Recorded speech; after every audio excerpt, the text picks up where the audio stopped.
Join చేయవచ్చు. వేలాకాలంగా ఉంది. నేను ప్రత్యేకంగా కొడబడి వీధి కౌన్సిలర్ అయ్యో తెలుసా? కనిపిస్తూనే ఉందిగా. ఊరేగింపు జరిగి 3 గంటలు అవుతున్నా ఇంకా పూల దండలు వేసుకుని ఊరంతా తిరుగుతున్నా. వేరే చెప్పాలా? నేను ప్రత్యేకంగా పూల దండలు వేసుకుని ఎందుకు తిరుగుతున్నానంటే 10 మందికి తెలియడానికి. అడ్వర్టైజ్మెంట్ అండి, అడ్వర్టైజ్మెంట్. సరే సినిమాకి ఎలా ఉందంటే డాక్టర్ ఇంజెక్షన్ ఇచ్చారు. పర్వాలేదని చెప్పారు. ఇప్పుడు కాస్త నిద్రపోయింది. ఆ భగవంతుడి దయ వల్ల 10 కాలాలు కూడా చల్లగా ఉండాలమ్మా. చాలా మెచ్చిపోయింది అసలు. నాన్న బాబాయ్ పాడు లెసెన్స్ లో పడి పిండి విషయం పట్టించుకోలేదు. అందుకే ఆ జబ్బు అలా ముంచుకొచ్చింది. ఊళ్ళో ఇలాంటి పని పాటలు వెళ్ళే వాళ్ళంతా కలిసి నాన్నను ఎలక్షన్స్ తెచ్చారు. అదే పొరపాటు. నాకు 1,00,000 వ్యాపారాలు ఉన్నాయి. ఇన్ని ఉన్నా వెనుకబడిన ప్రజల తరపున ఎందుకు ఎన్నికయ్యానంటే వాళ్ళని మరొక 100 సంవత్సరాల్లో వెనక్కినెచ్చడానికి. ఆయన ఊరుకున్న నీళ్ళ ఊరుకునేది ప్రత్యేకంగా నీరు ఊరుకున్న ప్రజలు ఊరుకునిస్తారా? అసలు ప్రజలను ప్రత్యేకంగా ఎందుకు ఎన్నుకున్నారంటే వాళ్ళ ప్రాణాలు తీయించుకోవడానికి. అదే పొరపాటు. ప్రత్యేకంగా నేను చెప్పేది ఏంటంటే ఈ ప్రత్యేకత అందరికీ తెలుసుకోవాలి. ఎత్తులనే గంట కడతామో ఏంటి? మా కోసం ప్రత్యేకంగా ఏ రూపాయలు అలంకరించిన అంబారీమైన చిత్రాల కింద పెట్టాడో లేదో ప్రజలంతా నాగచంప కంచిలో పట్టుకున్నారు. నీకేం తెలుసు? కోడమటి మీది కౌన్సిలర్ ప్రతాపం బాబు. మీరు కంచెనే తినేసే పురుగులని వారికి తెలుసు. అబ్బాయ్ నువ్వు చిన్నవాడు. నీకు ప్రత్యేకంగా రాజకీయాలంటే ఏం తెలుసు? ఆయన నీతో మాట్లాడలేదు. ప్రత్యేకంగా అవతల ప్రాణం మీదకి వస్తాడు. ఇప్పుడు ఈ రామచంద్రరావు గారు ఎక్కడున్నారో వెతుక్కోవాలి. వస్తా. మంచిది. సరేయా స్నానానికి నీళ్ళు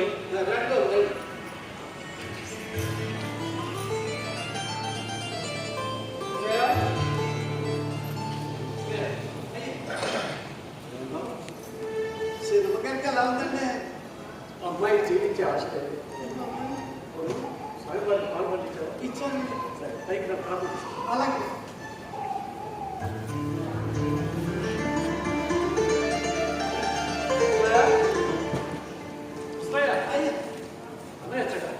అన్నకి అండగా ఉన్నారండి. పైన ఎవరు ఉన్నారా? సాంబార్తో ఉన్నారండి. ఎవరు తెలుసయ్యా?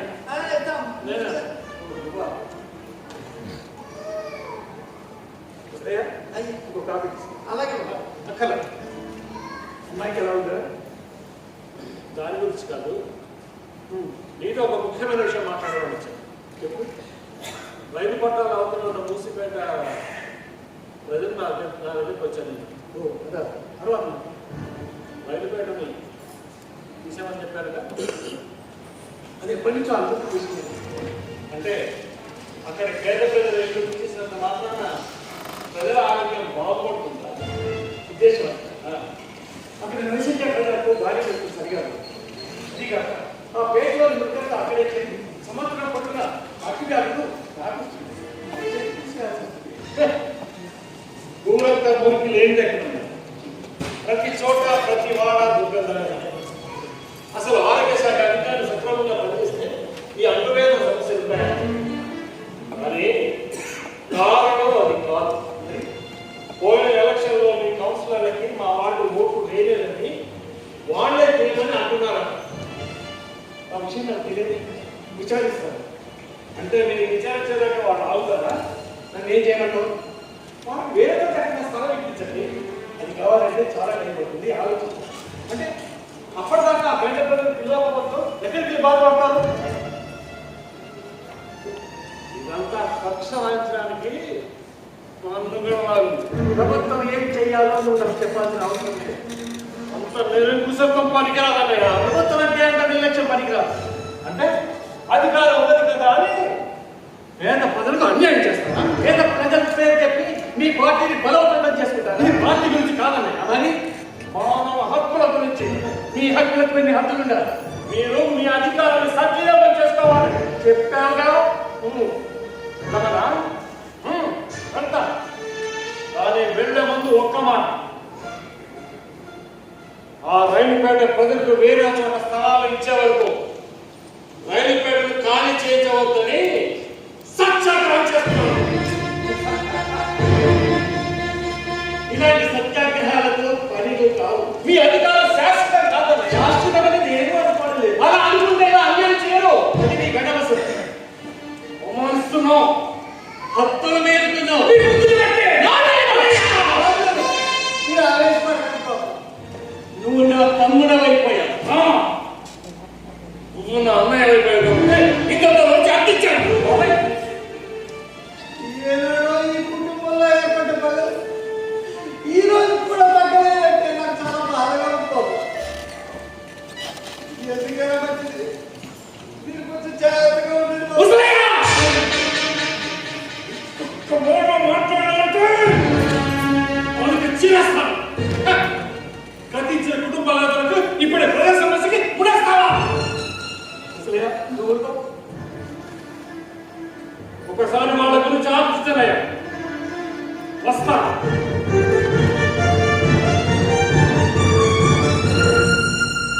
ఏమిటి నా గత సరే మీ ఇష్టం.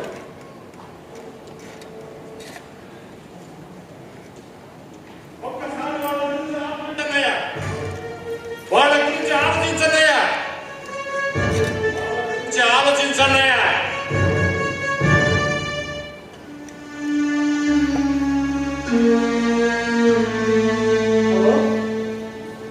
కమిషనర్ గారా?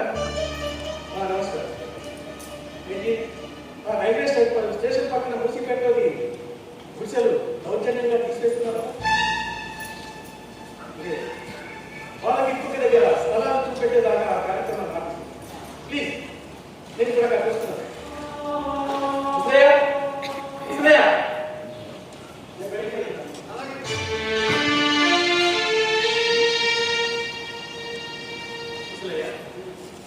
ఏమిటి మనకి బాబాయ్కి ఊరకు పగలటం? ఆ పూర్వకాలం ఎందుకంటే బాబు మీకు అసలు విషయం ఏమిటి ముసలయ్యా? చెప్తాను. మీ తాతగారికి 2 పెళ్లి, అందులో పెద్దమ్మ గారికి మీ నాన్నగారు చదివించారు. ఆయన 10 ఏళ్ల ప్రాయంలోనే పెద్దమ్మ గారి గుడిలో వచ్చి కాలం చేసి తర్వాత మీ తాతగారు 2వ వివాహం చేసుకున్నారు. ఆమె కట్టుకుని మీ బాబాయ్ గారు పుట్టారు. నాన్నగారు అంటే నాన్నగారు పెద్దకి ఏమాత్రం ఇష్టం లేదు బాబు. ఆయన నేను బాధలు పెట్టి నారాయణ బతుకుంటే ఆ నాసి తగ్గదేమో అని చెప్పి మీ నాన్నగారిని చంపేందుకు కొట్లు పంచింది బాబు. మొత్తం గొడవ కనిపెట్టిందా? అది కాక ఇంకో ఘోరం ఉంది బాబు. ఆ హత్య నా చేత చేయించాడు. డబ్బు కూడా ఆశ చూపించి ఆ మాటకి నాకు చాలా బాధ కలిగింది బాబు. ఆ పరిస్థితుల్లో నేను కాదన్నా మీ నాన్నగారిని ఎవరి చేతిలో చంపించేటట్టుందని ఆలోచించి నేనే ఒప్పుకున్నాను. ఆ రోజు రాత్రి లక్ష రూపాయలు మీ నాన్నగారు నాకు ఇచ్చి రాత్రి విదేశాలు వెళ్ళిపోమని చెప్పింది. అలాగే 27 గుంటలు పెట్టుకుని రహస్యంగా పెట్టారు. తర్వాత జరిగిన విషయాలన్నీ మీ తాతగారితో వివరించారు.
ఇక్కడికి వచ్చాను. ఏంటిది ప్రత్యేకంగా? అవుతారు రావు గారు, చైర్మన్ గారు, చైర్మన్ గారు ఏంటంటే అలా కాపలా పడుతున్నారు? మీరు ఆగండి, నాకు చెప్పనివ్వండి. అర్థమైందా? అది అసలు విషయం. ఏమిటండి అసలు విషయం గారు? అసలు జరిగిన విషయం ఏమిటంటే అదే అక్కడ రోడ్డు మీద కత్తులు, కర్రలు, వర్షంతో మనుషులు. నా కళ్ళు తిరిగినాయి. ఇంకే ఉన్నారా? నేను వెనకనే ఉన్నాను. ఎందుకైనా మంచిదని నేను వెనకనే ఉన్నాను. వాళ్ళు మీదకు వచ్చారు. ఏమైతే అయిందని అంత మందిర పడి వారికి ఎత్తుకొచ్చారు. వాళ్ళు వెంబడించి నా మీరు పడాలనుకుంటారు. అర్థమైందా? అది అసలు విషయం. ముసలయ్య కాసిన మంచినీళ్ళు ఇస్తావా? మీరు ఆగండి. ప్రత్యేకంగా వాడే చెప్పలేదండి. వాడు చెప్తుంటే వినబుద్ధి తెస్తుంది. మీరు ఆగండి. ఇప్పుడు అక్కడ వాళ్ళు మన పార్టీ వాళ్ళు అందరూ కలబడ్డారు. ఏది అర్థమైందా? ఏమి అర్థం కాలేదు కానీ మీరు ఊరుకోండి. ఏం పక్కిరయ్యా? అసలు ఇది పెద్ద మనిషి లక్షణం. అక్కడ వాళ్ళందరినీ కలవడించి అయిపు లేకుండా చైర్మన్ గారి ఇంట్లో దూరావా? అక్కడే నువ్వు పొరపడ్డావు. నేను ప్రత్యేకంగా ఇక్కడికి ఎందుకు వచ్చానంటే మనం అందరం 10 కాలాల పాటు ఈ మున్సిపాలిటీని సొమ్ము అవసరం వారు కదా. మీరు ఆగండి, నన్ను చెప్పనివ్వండి. మా ఎంతటి వాళ్ళం ఇంటింటికి తిరిగి అల్లారా మల్లారా మీ పవిత్రమైన ఓట్లను మమ్మల్ని గొర్రె స్థితి వచ్చి మమ్మల్ని గెలిపించండి అని ప్రార్థిస్తే ఎందుకు రాగా బయలా కలుస్తాము? చాలవయ్యా, ఏ మొహం పెట్టుకొని వచ్చావయ్యా? చేసింది చాలు, నీ ముఖం అంటే మాకేమిటి? ముందు అక్కడ డబ్బు పెట్టవయ్యా అని అన్నారు. మనం ప్రజాసేవకులం కదూ, అందుకని 25 లక్షలు ఖర్చు పెట్టి ఓట్లు కొన్నాం, గెలిచాం. ఇవాళ ఖర్చు పెట్టలే, రేపు తింటాం వడ్డీతో సహా. అది కాదయ్యా. సరే కానీ కిందకి మా వాళ్ళకి ఎంతమంది దెబ్బ తగిలినట్టు? అదా అవతల వాళ్ళు 6 కింద పడిపోయారు. మన వాడికి ఒక్కడికి మాత్రం చిన్న దెబ్బ తగిలింది. అర్థమైందా? రక్షించారు. మీరు ఆగండి, నన్ను చెప్పనివ్వండి. అసలు విషయం మర్చిపోయి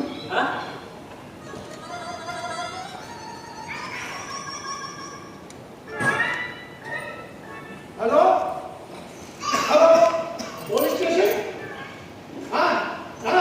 నాను 13వ వార్డు కౌన్సిలర్ శ్రీ శ్రీ శ్రీ దగాకు దానయ్య శ్రీ పొరపాటు స్పీకింగ్.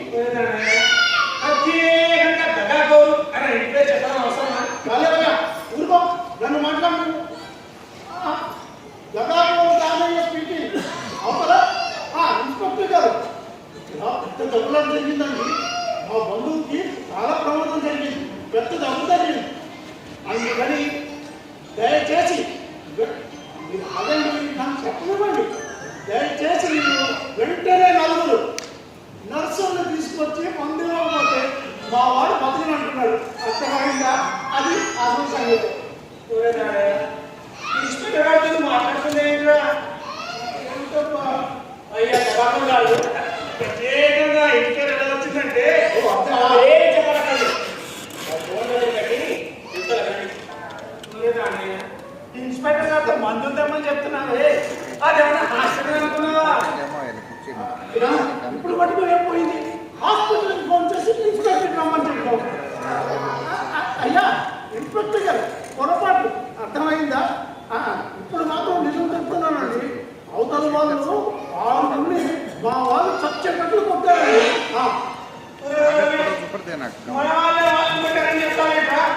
మతిపోయిందా?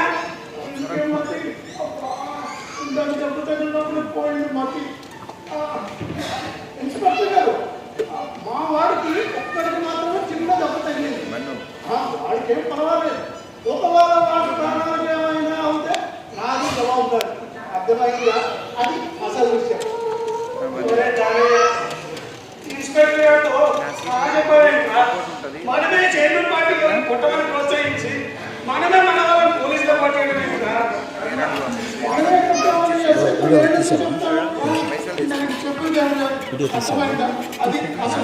సెండ్ చేస్తాను. ఎవరు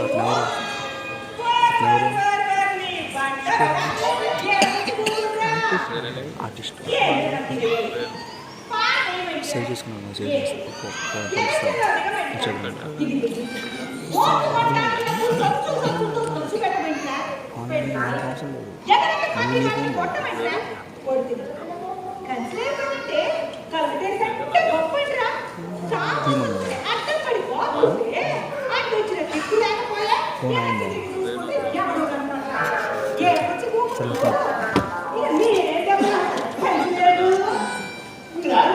నన్ను చెప్పనివ్వండి. అసలు ఏమో చెప్పేది శుభ్రంగా కట్టెలు ఎట్టి పెట్టుకున్నదాన్ని కనకమ్మ, నేను ప్రత్యేకంగా ఎందుకు చేయమని చేసాను నేర్పించానంటే చేసి కట్టెలు దెబ్బ తినిపించడానికి నన్ను చెప్పనివ్వండి.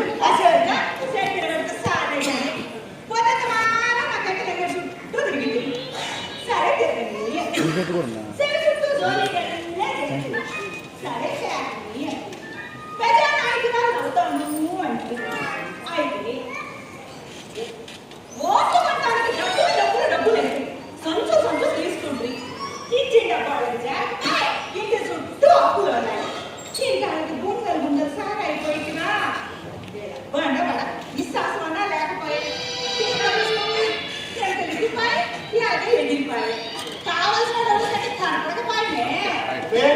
మనకేం భయం? మనము పంతులను ఉంటారు. అందుకని పోలీస్ స్టేషన్కి ఫోన్ చేసి ఆ ఎస్ఐని ఇక్కడికే రప్పించారు. ఎవరైతే మనకేంటి ఆయన ఇన్స్ట్రక్టర్ ఎందుకంత గర్భం కన్సర్లో మిలుగుతున్నాం శక్తి కదా శక్తి ఎందుకు రానే అసలు తెలుసుకుందాం.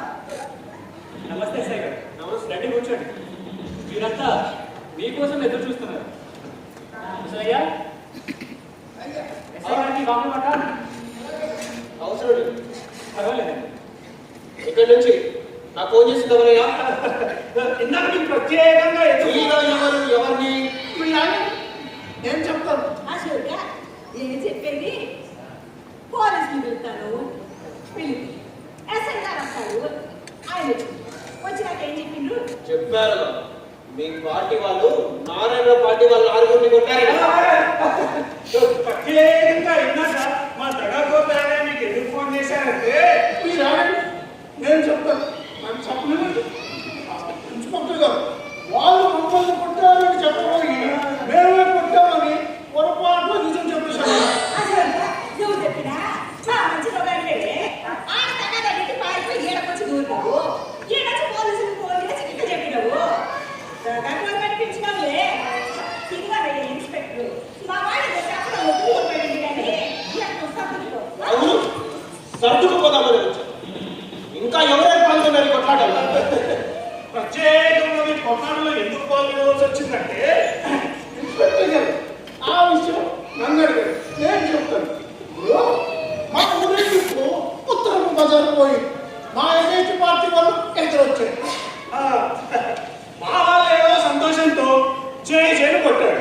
కాదండి, నిజం చెప్పాలంటే నశించాలి నశించాలి నారాయణ పార్టీ నశించాలి అని అన్నారు. అసలు విషయం ప్రత్యేకంగా విషయం అది కాదులేండి. నారాయణ పార్టీ వాళ్ళు మమ్మల్ని చూసి మియా అంటూ పిల్లి కొత్తలు చూశారండి. మేము అనుకుంటున్నా ఓహో ఓహో అంటూ కుక్క కూతలు చూస్తున్నావు తర్వాత ఏముంది? ప్రత్యేకంగా మాకు కొంచెం దారి ఇవ్వండి అన్నాం. వాళ్ళు మీరే తప్పుకోండి అన్నారు. మీరు ఆగండి, మేము చైర్మన్ పార్టీ వాళ్ళమై మేమెందుకు పడగాలి అని అన్నాం. అర్థమైందా? అసలు వచ్చి సెల్వల్ పార్టీయేనా మేము కలిసి రావాలంటే వాళ్ళు ఆలోచిస్తారు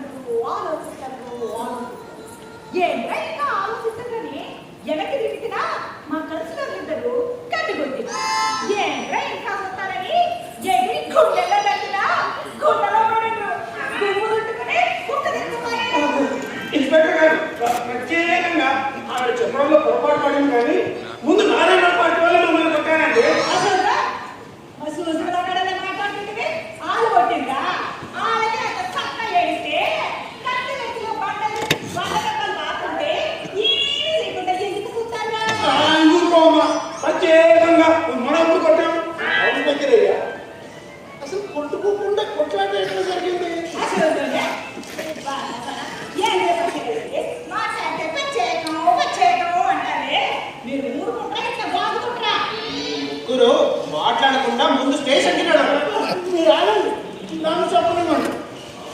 చెప్పే గారు అక్కడ కొట్లాట జరగక ముందే నేను అక్కడి నుంచి వచ్చేసాగా నేను లేను. ఇగో దానయ్య, ఈ కొట్లాటను ప్రోత్సహించి ఆరుగురికి ప్రాణహాని తలపెట్టి శాంతి భద్రతలను భంగపరిచారు. కాబట్టి ఈ ముగ్గురిని అరెస్ట్ చేస్తున్నా. ఏంటి మధ్యరేది? ఇద్దరు ఉన్నారే, నువ్వు చెప్పిన దానికి దీనికి సంబంధం లేకుండా ఉండదే. ఇంకా ఇన్స్పెక్టర్, మేము చైర్మన్ పార్టీ, మమ్మల్ని అరెస్ట్ చేసే పనేలా. ఏమయ్యా, మర్యాదగా కదులుతారా లేదా కదిలించమంటారా? బెదిరిస్తున్నావే? దేశంతేగా వదలదు. మీరేం రక్త ముడికిపోతారు? కాబట్టి ములెక్కడా రండి. రండి సమానం. ఇక్కడ కూర్చోమన్నావు?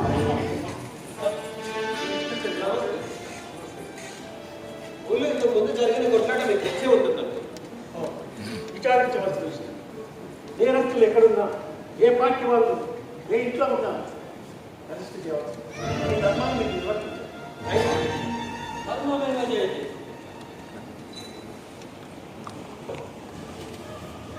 ఇలా చేసేయండి. మా రాజ్యాంగం చూసేనా ఎలా కొట్టుకుంటారో నేర్చుకోండి. ఏంటి మధ్యరేది?